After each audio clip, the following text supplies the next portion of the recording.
Hey, namaste, folks. Yoga Dave back here again. Another little chakra talk. This is the man that I painted back in '74 with all the chakras going up and down the spine. And this is a traditional Hindu view, as well as Tibetan and Egyptian and various parts of the world, different cultures, generally have the physiological and anatomical location of the chakras up the spine all the way from the first chakra to the sixth.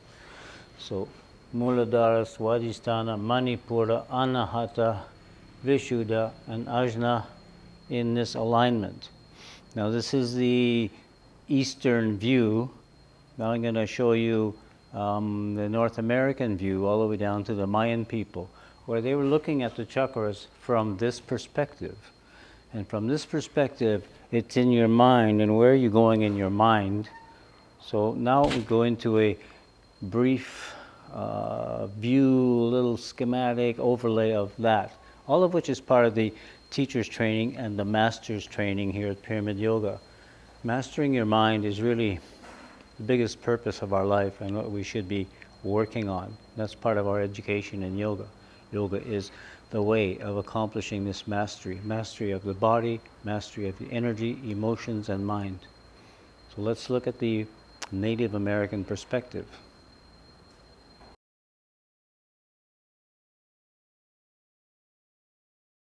So this is the view Native American. You can see that it's laid out in the four directions, which match up with the four petals of Muladhara chakra. We go off to the west where we have Anahata, the heart chakra. Across from that we go to the east where we have Manipura.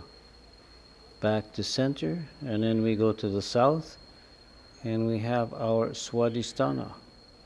Then we come across from the center, and we always come back to the center in meditation techniques, and we come to Vishuddha.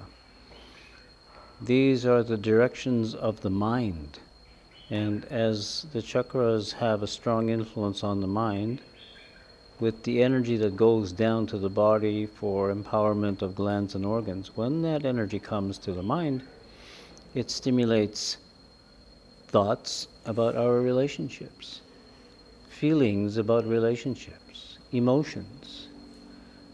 When that energy goes back the opposite way to Vishuddha, it's in the intellectual part of the mind.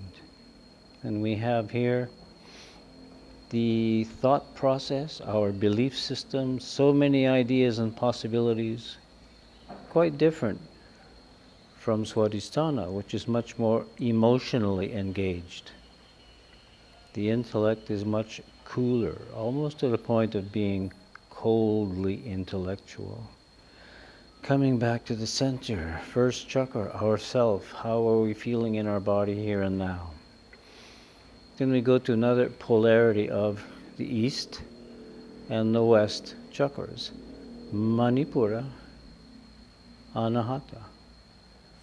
Anahata takes us into how we feel about ourselves, how we feel in general, all feelings, all sensations from the body, how we feel when we breathe. And the breathing is what takes us deeper into the feeling world. On the other side, we have the rising sun in the east, Manipura, the solar plexus. This one is extroverted. It takes us out to do things in the world. It's the creativity, the inspiration, what we want to do, our will and our want. All of this comes back to ourselves, self-centered, being in our center, not self-centered in a negative way, but simply being in our own center.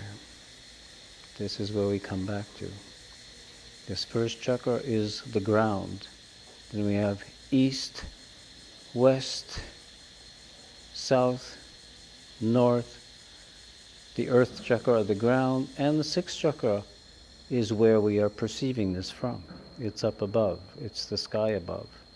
These directions, or how the Mayan people, the Navajo, the Iroquois, all the North American tribes, Central American, all the way down to the Inca down south, they had a mind map of the chakras rather than laying it out in the body.